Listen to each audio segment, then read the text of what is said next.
Hi there, my name is Sandra Wilson and I'm a clinical hypnotherapist who works with people with misophonia and extreme sound sensitivity. So yesterday I made a video that was really all about how difficult it can be when you live next door to somebody, maybe in a flat or an apartment, and your neighbours are making a lot of noise. And I gave an example of a woman I once worked with whose neighbours were doing a lot of very long-term renovation work, and they just were not keeping her in the picture. So in that video I just explained that it's less about the actual noise, more about the fact that they were not keeping her in the picture, and as such she had no control over the situation, which led to her nervous system feeling very unsafe, which is what tends to happen when we lose control. So with this in mind, this is part 2. So how on earth can you learn to live peacefully when you have absolutely no control over other people's noise? So control is a really interesting one.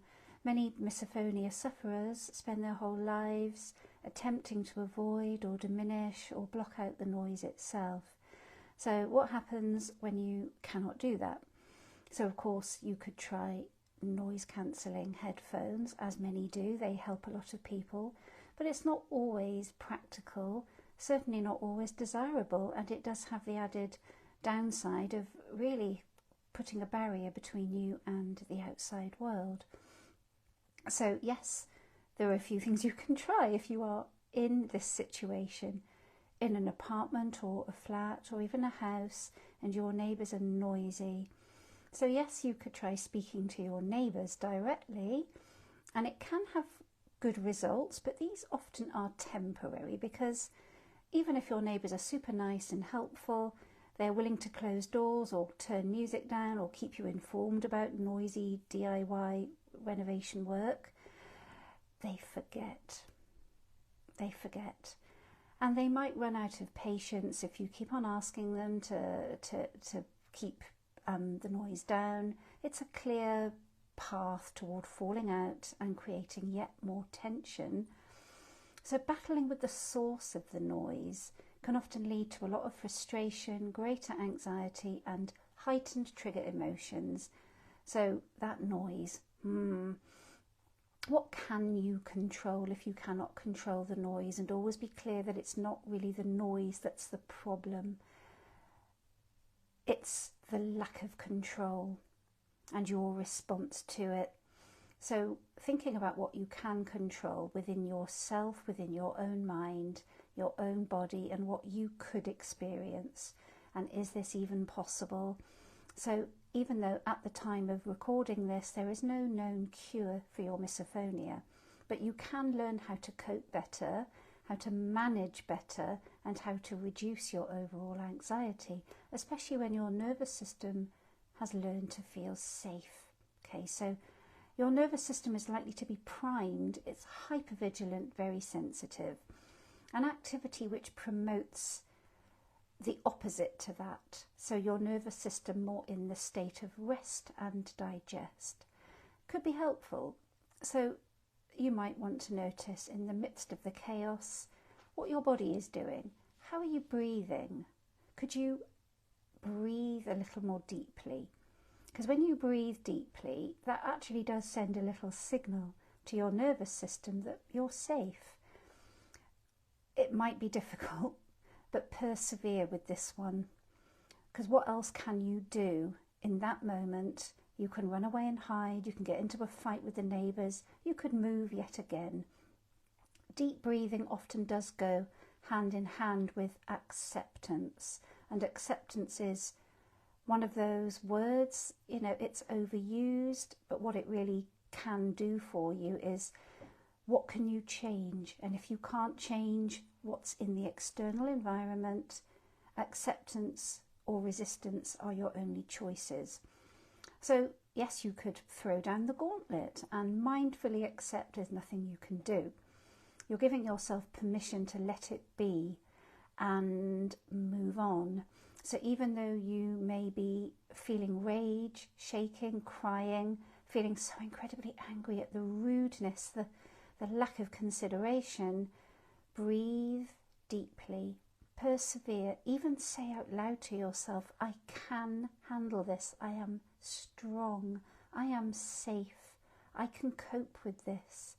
And I'm not suggesting this is going to be a magic wand or help everybody, but what are you going to do? Have a row with your neighbours? Move again? Or go and sit in a cafe for all hours? Yes, it will take perseverance, but the more you can do to help yourself focus on what you can control, the deep breathing is often a very good first place to start. Now, coping skills can take a little while to bed in, to gel, but you can stimulate the production of some important neurotransmitters in your brain. One of the most important ones is serotonin. So by choosing to focus on something different, maybe something positive even, more generally can help promote this wonderful neurotransmitter, which historically speaking is designed by the body very intelligently to help us cope better. Now, I've helped people who've started doing art classes, exercise classes, getting out with their friends, walking in nature. So basically doing something that they have a choice, that they can control, right? So if you notice that you are more triggered at home in your apartment, when you're bored, lonely, stressed out anyway with life, or just plain exhausted, what possible adjustments can you make? Look at your life as a whole. This is often what I help my clients do. What is missing in your life? What needs aren't being met? Are you happy in other ways, in other areas? And if not, what can you do? So to recap, there will be situations when you hear that noise. You may as well face it. It's going to happen in your home, but you aren't going to want that to happen, and there may be times when you cannot control it. And like I said before, it's possible to get help. I help a lot of people with this condition, predominantly focused on the nervous system. Okay, so I do believe it's a form of nervous system repetition, PTSD in the nervous system in many cases.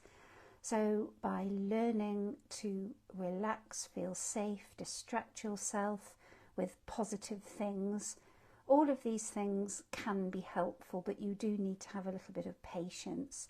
So always remember, when you stop trying to control, when you stop trying to resist and just accept the situation, it's oversimplifying it hugely, just that mere act of acceptance can sometimes really bring the nervous system more into this wonderful kind of relaxed state. So I hope that's helped. Bye for now.